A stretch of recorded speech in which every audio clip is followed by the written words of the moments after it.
I use the brush to brush the hair that's stuck on the carpet, on the rug.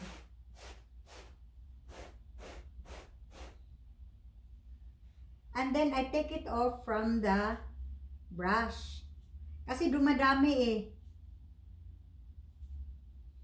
So brush again.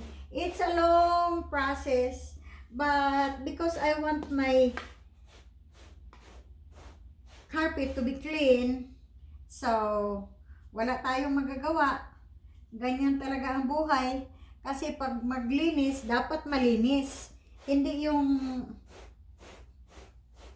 malinis na hindi malinis.